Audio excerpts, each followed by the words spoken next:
Thank you. Good morning and welcome to the Zoning Board of Appeals agenda or meeting for Friday, April 12, 2024. I'd like to thank LTV Studios for hosting us one more time. We have the minutes from March 8th, 2024. May I have a motion? So moved. Second? Second. All in favor? Aye. We have two adjournments to May 10th, 2024, Lily Lane LP and Hunting Hospitality LLC. It's the first hearing of the day. We have 25 Cross Highway LLC, 25 Privet Lane. Gabby? Yep. Application of 25 Cross Highway LLC, Suffolk County Tax Map Number 301-13-417 for area variances from Chapter 278 zoning to legalize a patio located within the front yard setbacks. Variances of 13.6 feet and 22.3 feet are requested from Section 278 3A 5A to legalize a patio that is proposed to be modified to be located 21.4 feet and 12.7 feet from the front yard lot lines where the required setbacks are 35 feet. The subject property is 16,651 square feet in area and is located at 25 Privet Lane in Resident District R80. This project is classified as a type 2 action in accordance with SECRA. Okay, we're just going to hold 1 second, Ms. Morgan. You get who's sitting on this? Yeah, so I'll just say your names and you can. That's fine. Okay. Mr. McGurk, Mr. McMullen, Mr. O'Connell, and Mr. Barris. Okay, thank you. Good morning. Good morning. My name is Linda Margolin. I'm a partner with the firm of Ackerman, Packman, Brown, Goldstein, and Margolin, and I represent the applicant. Mr. McGurk, would you be kind enough to note Mr. Rose's recusal on this matter? We can. Yes, Joe Rose is recused on this matter. And Mr. Rose has recused, as he did the last time this property came before this board, because his family has an interest in a neighboring property that received notice, and he believes he will be directly affected. I believe that was the reason he gave last time. Is that correct? That is correct, I believe. And is that his continued reason for recusal? Am I on trial here, Ms. Margolin? Is that his continued reason for You can refusal? ask Because he Mr. didn't Rose, or announce you it. can ask our attorney here, but Okay. Mr. Hill, does that continue to be Mr. Rose's reason for recusal? we're starting this hearing off all wrong. Oh, no, no, I'll tell you I right now. just, This is not normally going to you- go where it went last time. Okay, I'm telling you right now. okay. At this point, before I proceed, I would like to hand up an aerial which we prepared in response to the letter that we received late yesterday afternoon from the attorney representing Bonneker Properties.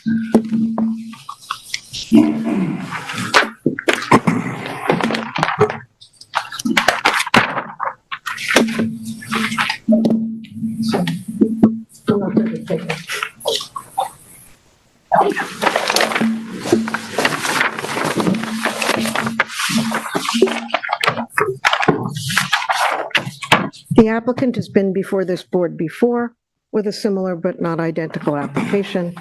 The applicant is now asking for fewer variances, or I should say lesser variances, in order to be able to site a grade level brick patio in the front yard.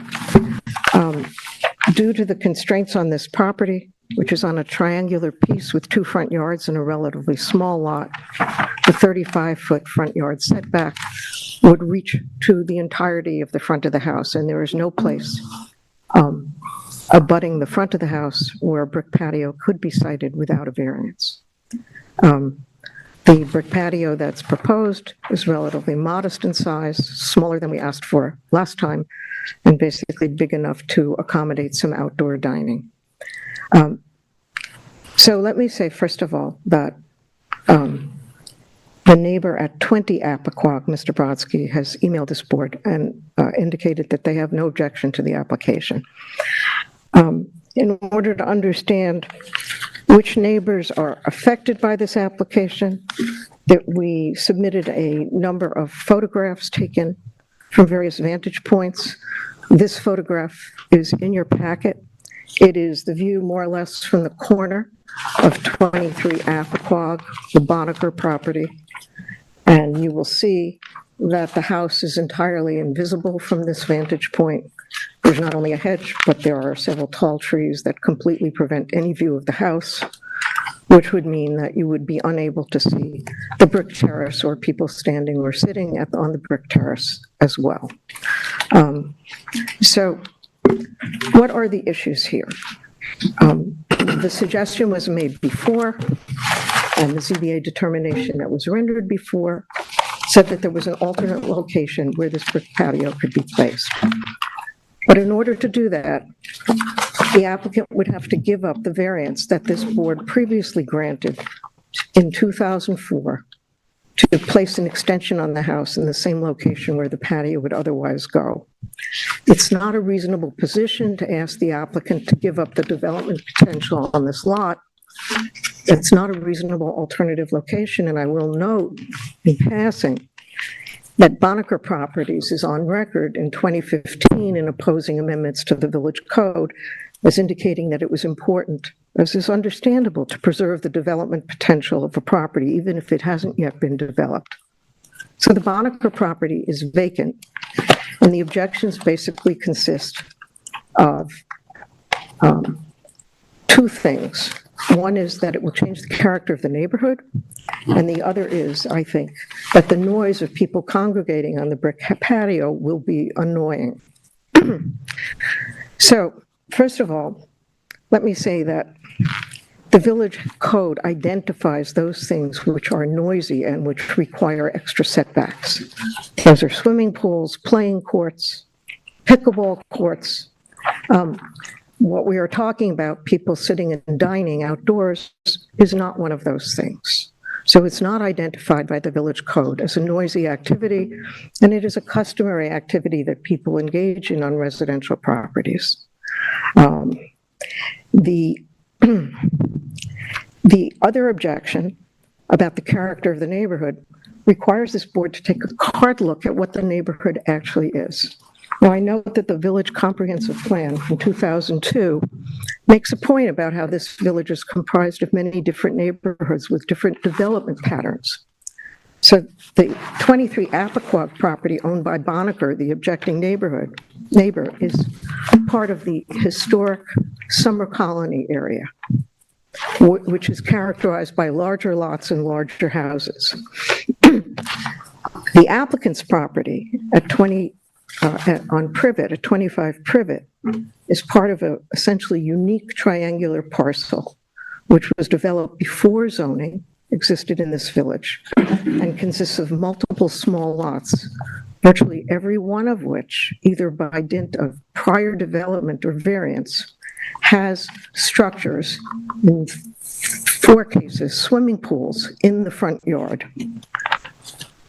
So the relevant neighborhood, we believe, is this triangular block bounded by Privet, by Baiting Hollow, and by Georgica. It's not the historic summer colony neighborhood, which is characterized by more generous setbacks and improvements not generally in the front yard that are not allowed. So if you look at the neighborhood itself, this triangle, and that's why I brought the aerial, you will see that virtually every lot here is developed in ways that the village's current setbacks would not allow. So we don't believe that it's a legitimate objection to say that putting a ground level brick terrace in the front yard with these setbacks would change the character of the neighborhood. It is also important to note from this photograph and the others that we submitted that the property, except for the entrance to the driveway, is completely surrounded by a hedge, which I'm very short, but when I reached like this, it was well above my hand. It's probably somewhere between 12 and 15 feet. It's a privet hedge with trees, further shielding the patio from anyone's view at a street level.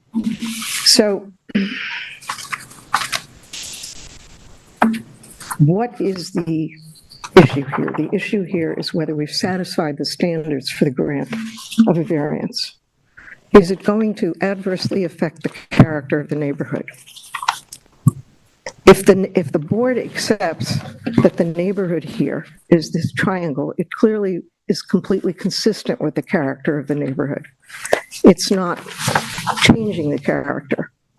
And even if the board were to take a wider view of what the neighborhood is, there are already many neighboring properties to the neighbor who's objecting that have the same character. That is to say, with improvements in the front yard.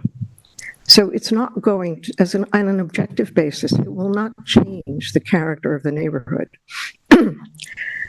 Has the owner of the vacant property submitted anything to this board to suggest that the property value is going to be adversely affected by this variance? They have not. But you will note on this diagram that we've plotted the distance from the brick terrace location to the front yard setback on 23 Appoquog. It's approximately 170 feet. So the objecting neighbor is asking you essentially to determine that the noise of people sitting down and dining on this brick terrace is going to be unreasonably disturbing to them when their front door is 170 feet away, separated by a street, a hedge, large trees, and of course, there's no house that's been built on that lot yet. So, otherwise, I think we have established that there is no other location that we can place this patio, leaving aside the issue of the fact that the property owner wants to have it in conjunction with the entryway that's closest to the kitchen. They cannot put it in the backyard without giving up the valuable variance that this board granted in 2004, which this board should not force them to do. It's a property right that they've acquired. If any mitigation is required, you could certainly require the property owner to continue to maintain the hedge so that the view continued to be obscured from street level. You could set a height for the hedge.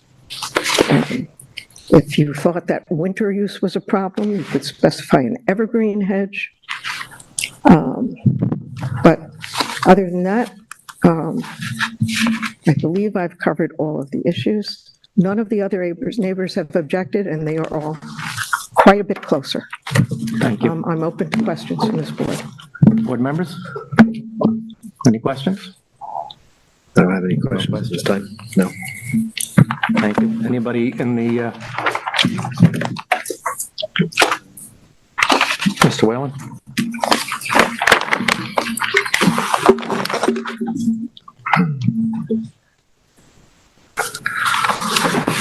Morning.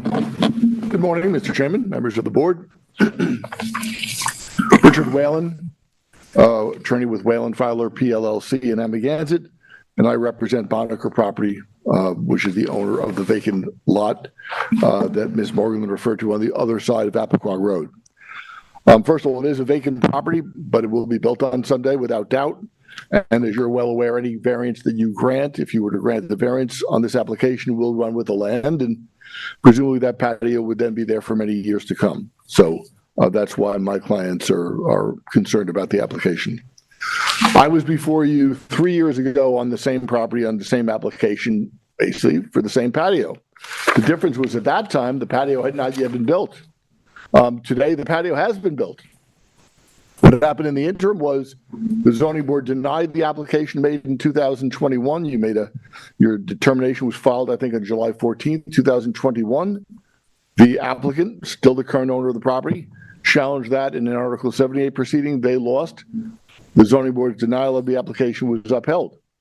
Apparently, though, in last summer, the applicant went ahead and built the patio anyway. Basically the same dimensions in the same location as was proposed in 2021. Obviously, that's a self-imposed difficulty. To begin with, the applicant only acquired the property in August of 2019. They submitted their application, the 2021 application for variances, only 18 months after they bought the property. Clearly, they're chargeable with knowledge at the time of what the zoning setback requirements were, as well as the constraints that are created by the fact that it's a triangular property with two rows. So they have self-imposed difficulty in the first instance in terms of knowing what the requirements of the zoning code were before they applied for the patio. And then secondly, to build the patio after being denied and after that denial was sustained by a court is, I will just say, extraordinary in my mind. There are more reasons to deny this application, though, than simply the fact that it's a self-imposed hardship on the applicant's part. As Ms. Margolin indicated, the entire area where the patio would go is within the 35-foot setback. Nothing really should be built in that front yard area. From the objector's point of view, we don't have to justify that it's a particularly noisy use. The village code has a 35-foot setback for structures. It may be that the structure is a patio or is an insubstantial structure, as the applicant's attorney has stated. The issue, though, is not necessarily the size of the structure, but what it's to be used for.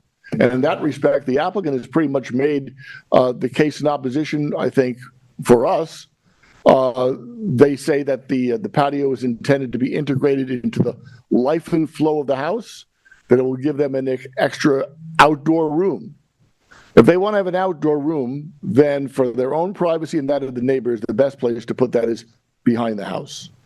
So the argument is made that, well, in 2004, this board granted a variance for a house addition to a prior owner of the property.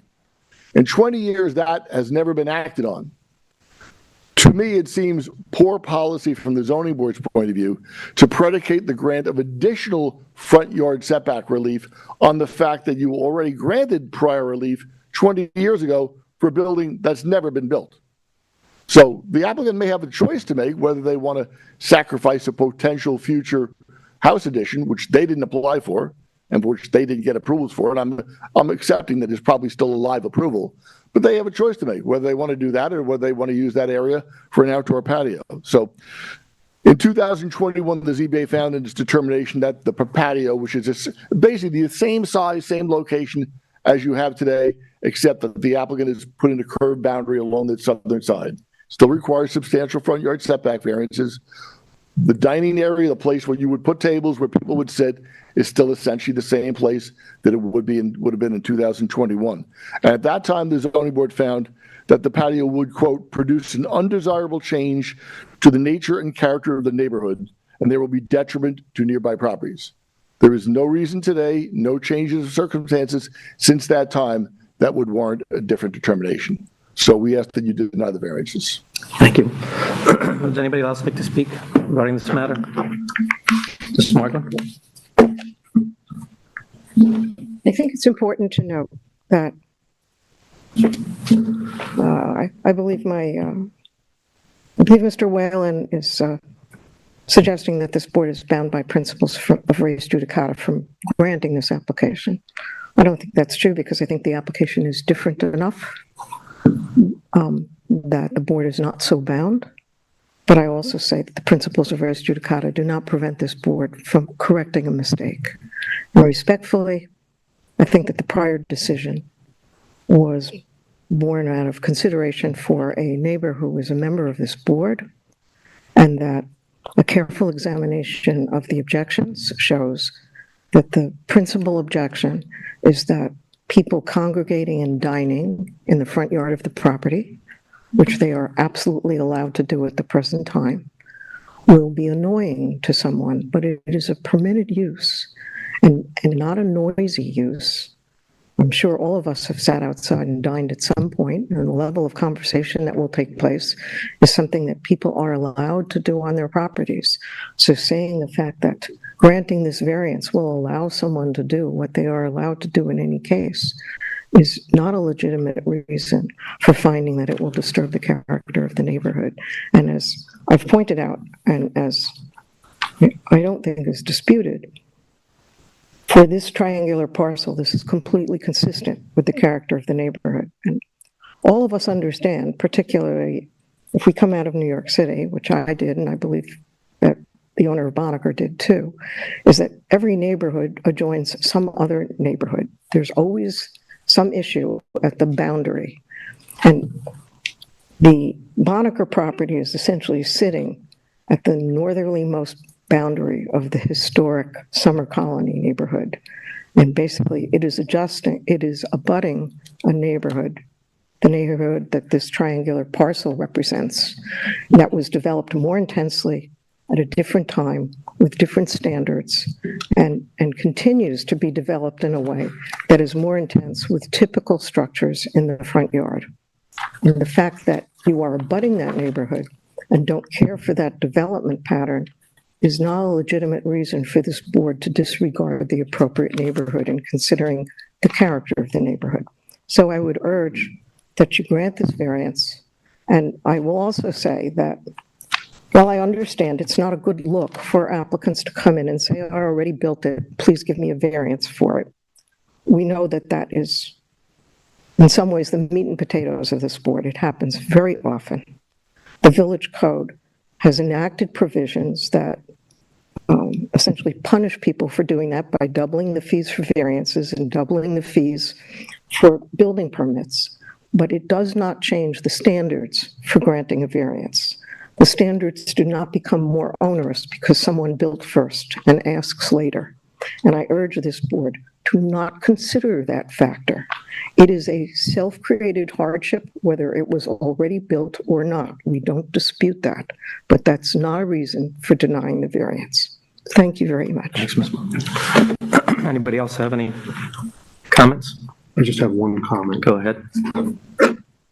It is a significant variance that is being asked for, the relief from the side yard setbacks. That's my only comment. Okay. Motion to close the hearing? So moved. Second? Second. All in favor? Aye. Okay, thank you.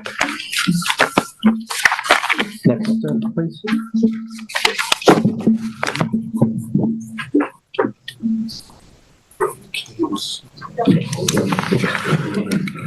Forgot about it. Sorry about that, gang. Application of Caitlin Ann McDonald, Suffolk County Tax Map Number 3012720 for area variances from Chapter 278 zoning to make alterations and construct additions to an existing residence and construct accessory structures. A 300 square foot variance is requested from Section 278 3A 13A to construct additions resulting in a residence containing 2,556 square feet of gross floor area, where the maximum permitted gross floor area is 2,256 square feet. A 6-foot variance is requested from Section 278 3A to construct a stoop 23.6 feet from the front yard lot line, where the required front yard setback is 30 feet. A 10-foot variance is requested from Section 278 3A 5C to construct a pool house 10 feet from the rear yard lot line, where the required setback is 20 feet. A 289 square foot variance is required from Section 278 3D7 to permit 740 square feet of accessory building gross floor area, where the maximum permitted accessory building gross floor area is 451 square feet. The subject property is 12,555 square feet in area and is located at 62 Dayton Lane in Residence District R40. This project is classified as a Type 2 action in accordance with SECRA. And who's sitting on this application, please? Sitting on this application is Mr. McGurk, Mr. McMullen, Mr. O'Connell, Mr. Rose, and Mr. Barris. Good morning, Trevor. Good morning, Mr. Chairman, members of the board. Trevor Darrell, Fleming and Darrell PLLC, on behalf of the applicant Caitlin McDonald, who is here as well. Per the memo that was just read to the board, we're here seeking a 4 variance request on this property at 62 Dayton Lane, which the board is well aware of this street. It's been, before this board on other properties recently. It's this house sits backed up to the John Marshall Elementary School playground, and hasn't been developed in, since it was probably originally built. The 4 requests are the principal residence GFA relief, the accessory structure GFA relief, the front yard setback relief, and rear yard setback. And starting in reverse, the applicant purchased this home in March of 2019, and after using it with her family for several years now, she and the architects and the planners have come up with what's before you, which we think is the smallest amount of requested relief possible to obtain the benefits to her and her family.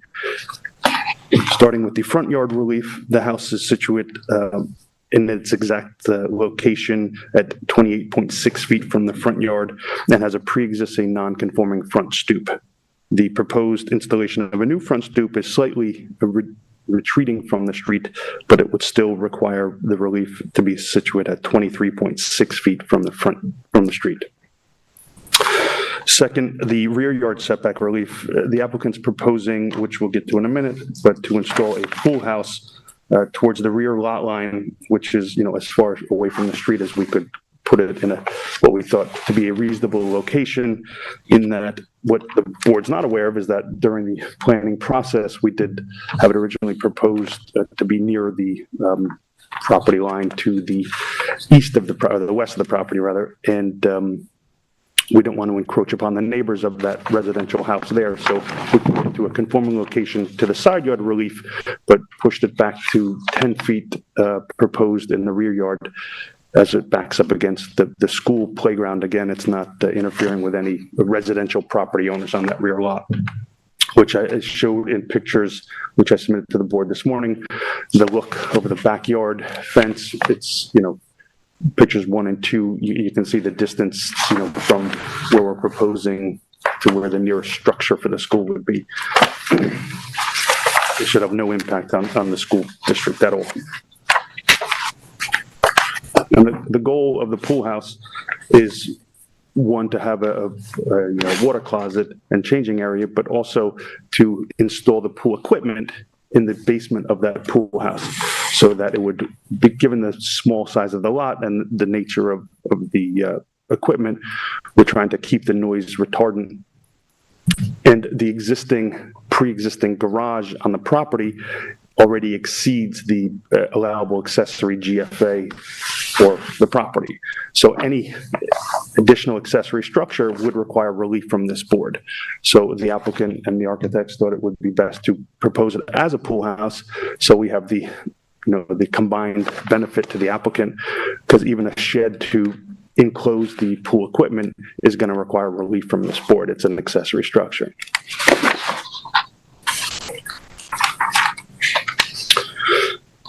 The pool house is the accessory structure we just mentioned, which is proposed at 198 square feet, which, if in it by itself, would qualify under the code, except for the pre-existing non-conforming garage, which is 542 square feet, which puts us at 740 square feet, which is 289 square feet over the allowable on the property.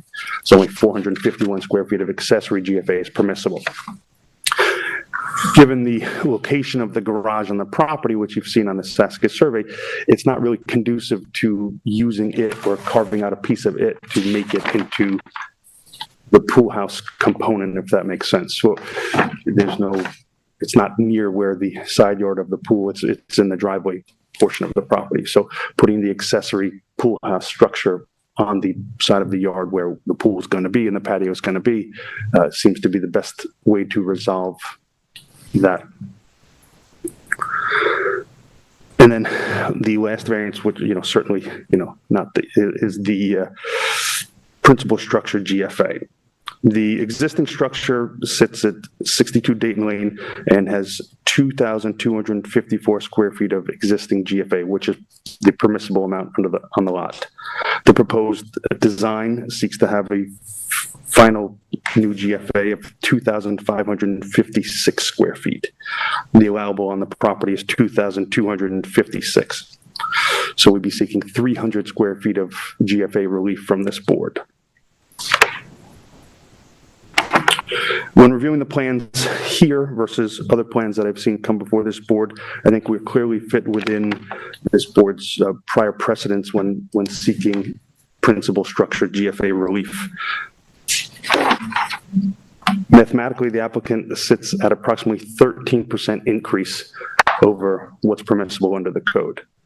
But as shown in the plans, and the plan proposes to frame in an existing, and you can see the photo I attached to you as number 4, is the existing patio area that's attached to the house right off of the dining room, or right off the kitchen, rather. There is no dining room. So the applicant is seeking to enclose that existing patio with structure, and per the plans, you'll see that that would then turn the small kitchen, would expand the kitchen into a little dining area. she's not seeking to expand the home past the existing exterior wall. It would just be enclosing that existing area that's somewhat unusable space currently, because what happened when my clients purchased the house, obviously, the world shut down with COVID. And since COVID, the school district, and rightfully so, I think, has begun to run their HVAC systems almost on a 24-hour basis. And as you see in the picture that I attached on N1 as well, you can see on the roof of the pool is that, the roof of the school is the giant HVAC system that runs almost 24/7. Trevor, can I ask you a question? Certainly. Are you going to lift this house, or are you going to rebuild it?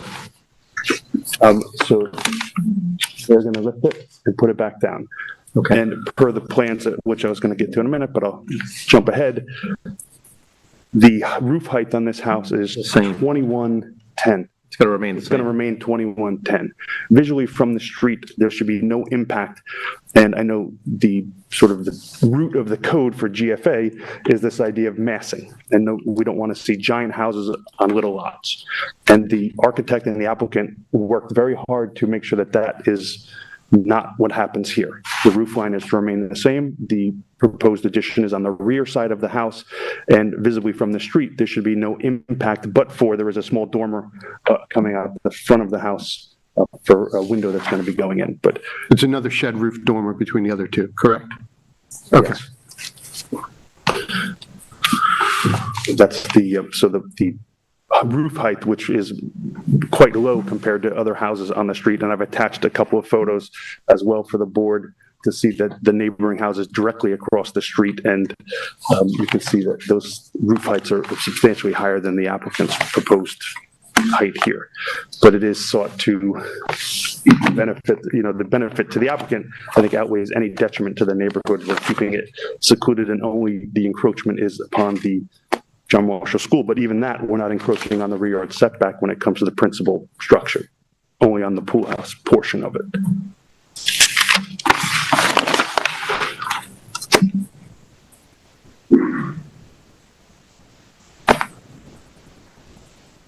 And the last I would note is on that, the proposed addition, the applicant, understanding the ask for the GFA relief, she's not seeking to enclose the second floor portion of this addition for the whole new bottom addition. She's only going to be going above the existing condition, putting a small bedroom up there, but seeking, the minimal relief that would benefit her without any detriment to the neighborhood. Any board members? Joe? There's a question about the stoop. So the existing stoop is this an exact replacement in kind, or is there an additional dimension being sought? So it's actually a slight reduction. The existing stoop is closer to the street, if you can see on the Saska survey there. I'm looking at the Saska survey. I don't see a drawing that shows the stoop. It's about a foot. Yeah. I see that. Yeah. But the existing stoop goes. It's nearer the house. It's slightly less than what's existing. Yes. Not by much, but just a tad. I don't want to design your property here, but I think we have a lot going on over here around the pool area with the proposed fireplace and the proposed outside shower. I just think it's kind of aggressive. I'll let you guys figure it out, but I just think it's a lot. Is there additional testimony? Yeah. So, anybody from the audience like to speak? Any board members? I kind of agree that it is a lot. Looking at these numbers, obviously the pool house is, the setback to the school is a 50% variance. The additional GFA for the accessory structures is a 68% variance. And obviously the GFA for the house is a 12% variance. So, I don't know if you have anything to add. I'm just, Mr. Rose? this is as a comment. I think it's a very small lot, very constrained. There is an existing already oversized accessory structure. I understand the desire to put a pool house, but I can't see a rationale in the context of the zoning and the existing, the already intensive use to provide additional GFA for the accessory structure, for an accessory structure as a pool equipment. If you had it, you could put the pool equipment inside, and there could be some tweaks. But to create a third structure on this very tiny property doesn't seem to me that there's a compelling case for it. I'm sort of open. I'm grappling with the issue of the additional GFA on the primary residence because it's how to accommodate it. There's a desire to do it, but the problem or the challenge, let me put it that way, is a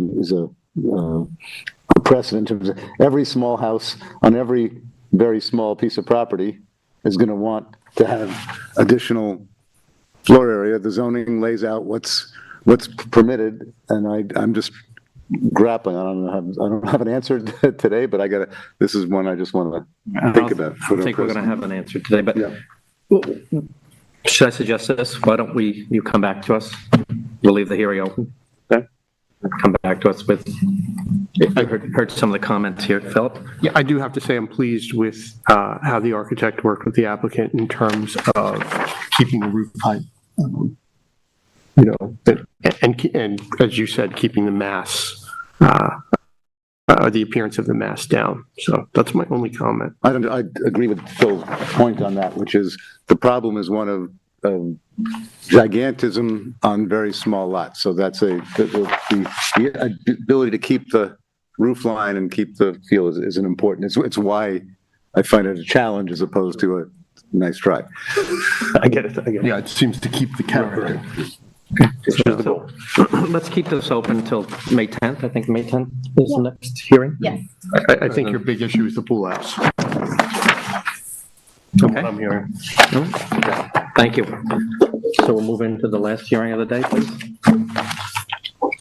Application of Mark K. Webb, Suffolk County Tax Map Number 301-1121 for an area variance from Chapter 278 zoning to legalize coverage. A 242 square foot variance is required from Section 278 3A9A to legalize 1,965 square feet of coverage where the maximum permitted coverage is 1,723 square feet. The legally pre-existing coverage appears to be 1,830 square feet. The subject property is 6,115 square feet in area and is located at 11 McGurk Street in Resident District R40. This project is classified as a Type 2 action in accordance with SECRA. I'm just going to read who's sitting. Please. So on this application, Mr. McMullen, Mr. O'Connell, Mr. Rose, and Mr. Barris are seated on this application, and Mr. McGurk has recused himself. Excellent. Thank you. Hi, how are you? Hello, hi, I'm Mark Webb. I'm the owner of 11 McGurk Street. I'd like to correct a typo in the letter that I submitted to the board, which I just discovered this morning. It's toward the back of your package, my cover letter, and in it there's a mistake which I apologize for. I did purchase the property in April of last year. The property had a valid C of O, and it wasn't dated 11/13/07. It was dated 11/24/08, and that is attached as part of the packet. That was just a typo. I purchased this property, and there was an existing violation. Some additions had been made to the property which were unpermitted. And as I note in my current situation on page 2, my application for a retrospective building permit was denied because of a coverage issue. There are no setback issues, as far as I understand. Simply, it exceeds the allowable coverage. The most recent valid C of O, as I just mentioned, from 2008, was based on a survey of the same year that showed coverage of 1830. And so it seems to me that that level of coverage was acceptable and approved, even though it was 107 feet over the allowable. That C of O is attached in the packet as well. So my request to the board in my letter is to grant me the existing level of coverage, which would be 1,965. Since I submitted this application in January, I have thought of a possible compromise to my request. They say you shouldn't lead with a concession, but I don't want to waste anybody's time. So I did come up with an idea to reduce the coverage. I have extra copies of the Saska survey. Does everyone have this? Or Yes, we all have that. so if you look at that survey, you can see where the deck was added, unpermitted, et cetera. Behind the garage, there's a brick area that goes all the way back to about 4.8 feet from the property line in the upper left corner. There's a square in that area where it says brick 1.9S. Everyone see that square? That is an area that's, if you look at the survey, it's in the upper left corner, which I guess would be the northwest corner. That area, which is uncovered, and that rectangle is noted as brick 1.9S, is 12 feet wide and 6 3/4 feet long, which is about 80 square feet. And I would be more than happy to remove all of that coverage, which would bring the coverage down to 1,885 square feet, which is, I think, pretty darn close to the 1,830 that was approved in the prior C of O. The reason I would rather not go beyond that is because there's a roof over that second rectangle right next to it, and if I were to remove that, grass won't grow there because it's covered by a roof. Okay. I appreciate the concession, and we'll get the board's feeling on that in a second. My one question is, in the past, when we do grant these types of variances, we do ask for some type of screening typically. Would that be something that you are amenable to on this southerly lot line? Southerly lot line, so the long line below the house. The one that says now or formerly Arthur Miller? Sure, yeah. On that side, would you be able to plant something that maybe isn't 12 feet tall, but Right. enough to kind of block the view of your patio, just for privacy from the neighbor? Sure. There is an existing hedge in that area, and also existing on the property here is some very large vegetation right here. So in fact, if you're standing here, you can't really see that because of the significant ancient plantings that are here. Yeah. But I'm talking more this deck here. I'm sorry. Yes. Well, that I do understand now. Yeah. Certainly. Yeah. Very open to that. I can't tell you offhand the height of the existing vegetation, but if it needs to be taller, I would be certainly amenable to doing that. Isn't there a hedgerow down there? There is, I would probably say it's maybe 4 or 5 feet tall, I believe. Yeah, I think it's about 5 feet tall. Yeah. Yeah. So you just let it come in? Possibly. I'm not sure what vegetation that is and how tall it will grow, but if something could be done, we typically, like we did on Shell Road, we asked that.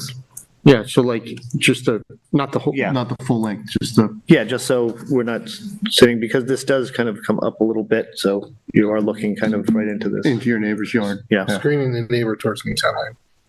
Yes, for the deck area, not the entire property. Just the deck area. Yeah, no problem. Yeah, you go a couple feet out either side. Certainly, yeah.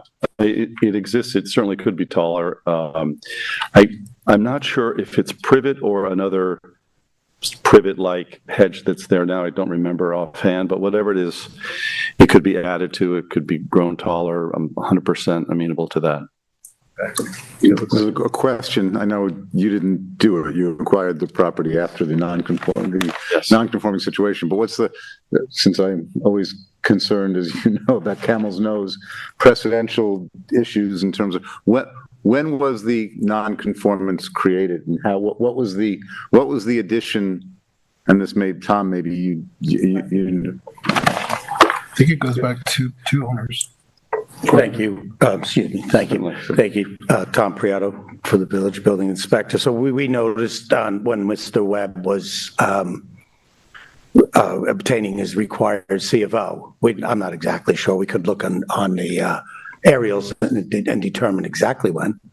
But it's clear based on a previous survey that deck. That the expansion, so the decking. The creation was the decking in the back on this.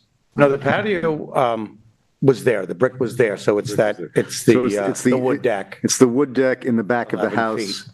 That's the one. Okay, that was added on to. I understand. Correct. So the deck, and there's not building above that, but it's coverage. Correct. Gotcha. So the proposal, and Mr. Webb's proposing to eliminate some of the brick in the back corner there and do some screening to create, to supplement whatever existing vegetation or screening there is on the southern portion to address that. Okay, I understand that. Sounds reasonable. Do you have anything, Andy? No, I think that sounds reasonable. I'm not so sure you even need to blow up the back patio brick, but it seems like it's an existing problem that goes all the way back. So Yeah, I couldn't tell you how many years ago, but some time ago. Just for thank you. I'm not arguing. I just think the offer I think is important, and it goes to the issue that we have and will continue to see new purchasers come in and say, oh, this. Not my This problem. is just here. I don't know how it happened, and then and we find ourselves in the position continually of being asked to retroactively approve actions that were taken. Knowing so, I think the action here is important in the context of recognizing that there's a desire within the existing condition to do that which can be done without creating a major disruption to the property. So I appreciate. I know the point about the tactical coming in with a compromise first, not necessarily. It shows a good faith effort to do what you can to address the non-compliance that existed. That You've understandable. You inherited. especially relevant to our first case. Excuse me? Especially relevant to our first case. Yes, my pleasure. Anytime. So I would recommend, can we keep this open until next meeting? And can you just kind of come back with a solution for that southerly property line to Certainly. screen? And the proposal and the adjustment to the brick. Certainly. Would it be useful, excuse me, if I also came back with photographs of what's there now and then what I plan to put in to enhance it? Sure. That would be great. Delighted. Okay. Yes. I'll see you on May 10th. Thank you so much. you. And if you get those beforehand, you can always give them I'll do to that. I'll Gabby. make sure I do, at least a week before. Thank you. Excellent. Thank you. Next on the agenda, we are going into an Gabby executive. has a. Well, I can go get John. I was just gonna get him from the hall. Well, we should probably go in the other room. Oh, yeah. Oh, no, we can. You- To go into. Motion, yeah. So you can announce it, Jeff. Okay. Oh, we got to bring them back in to Okay. make the motion. Motion to go into the other room. Procedural.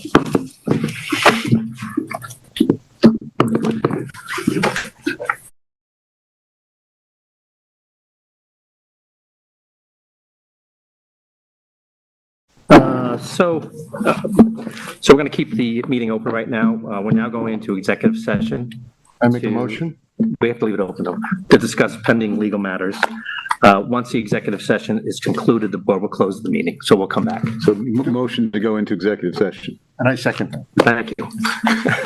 That's what I was trying to do. I don't know what you. Thank you.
So we have no more business of the day, so can I have a motion? So moved. Motion to adjourn. Okay, second, please. Second. All in favor? Can I just say before, Oh, we we close have the to meeting. note that there was no, I don't think we have to note anything. no business was conducted in executive session. Okay, thank you.